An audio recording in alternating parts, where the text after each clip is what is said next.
कुछ दिन पहले जब ये मीडिया रिपोर्ट सामने निकल कर आ रही थी कि पाकिस्तान और इजराइल के अधिकारियों के बीच एक सीक्रेट मीटिंग हुई और अब पाकिस्तान भी इजराइल को मान्यता देकर उसके साथ एक पीस डील साइन कर सकता है, और ऐसे क्यास लगाए जा रहे थे कि आने वाले समय में इजराइल और पाकिस्तान के संबंध पहले से बेहतर हो सकते हैं। तब भारत में इजराइल के एम्बेसडर रॉन माल्का सामने आए थे और उन्होंने ये स्टेटमेंट दी थी कि भारत इजराइल का बड़ा ही प्रीशियस यानी कि कीमती दोस्त है और भारत के साथ इजराइल की दोस्ती किसी भी तीसरे देश के खिलाफ नहीं है।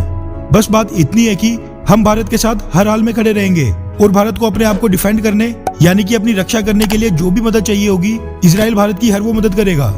इजराइल के एम्बेसडर रॉन माल्का ने उस वक्त ये चीज तो नहीं बताई थी कि क्या भारत ने आज के समय इमरजेंसी परचेज के तहत इजराइल से कोई हथियारों की मांग की है, मगर उनका इशारा इसी तरफ था कि सामने पाकिस्तान हो या फिर चाइना, भारत को किसी भी युद्ध वाली स्थिति में इजराइल हर तरीके की मदद करेगा। और अब यही चीज सामने निकल कर आ रही है कि भारत और इजराइल के बीच पिछले दिनों एक सीक्रेट डील हुई है। कुछ दिनों पहले इजराइल की defence company Rafael defence system ने अपने ट्विटर हैंडलर पर यह जानकारी दी थी कि उनकी कंपनी ने एक एशियन कंट्री के साथ $200 मिलियन का कॉन्ट्रैक्ट साइन किया है और अब उस कंट्री को spice 2008 surface systems, spike anti tank guided missiles और बीनेट कम्युनिकेशन सिस्टम मुहैया करवाएंगे। अब ये खबर सामने निकल कर आ रही है कि एशिया का वो देश और कोई नहीं बल्कि भारत ही है और इजराइल की हथियार निर्माता कंपनी राफेल डिफेंस सिस्टम ने भारत के साथ ही वो डील की थी। दरअसल TV9 भारतवर्ष की एक रिपोर्ट सामने निकल कर आ रही है जिसमें इस बात का खुलासा किया गया है कि इजराइल ने spice bombs, spike anti tank guided missiles और बीनेट कम्युनिकेशन सिस्टम की भारत के साथ इमरजेंसी परचेज के तहत एक सीक्रेट डील साइन की है।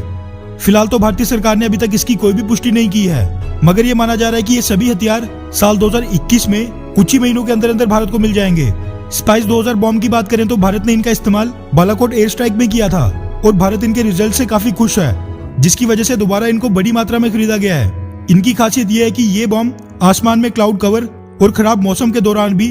बिल्कुल पिन पॉइंट लोकेशन पर जाकर हिट करते हैं। फिलहाल इसके अलावा इस डील के बारे में और किसी भी जानकारी को सार्वजनिक नहीं किया जा सकता और पब्लिक डोमेन में सुरक्षा कारणों से इस बारे में ज्यादा डिटेल भी नहीं दी गई है। मगर इस खबर के सामने आने से ये चीज तो साफ हो गई है कि भारतीय सेना लगातार हथियारों की कई तरह की सीक्रेट और इमरजेंसी डील्स करके अपने देश की सैन्य क्षमता को बढ़ा रही है ताकि चाइना और पाकिस्तान के साथ दो फ्रंट पर एक साथ लड़ा जा सके, जिसमें इजराइल भी अपना दोस्ती धर्म निभाते हुए अपना पूरा योगदान दे रहा है। लेकिन हमें इस चीज का ख्याल रखना चाहिए कि जब प्यास लगे तभी कुएं की तरफ न भागा जाए, बल्कि पहले ही कुएं से 2-4 बाल्टी पानी घर में लाकर इंतजाम करके रखा जाए। यानी कि जब युद्ध का खतरा सर पर होता है तो बस तभी हथियार न खरीदे जाएं,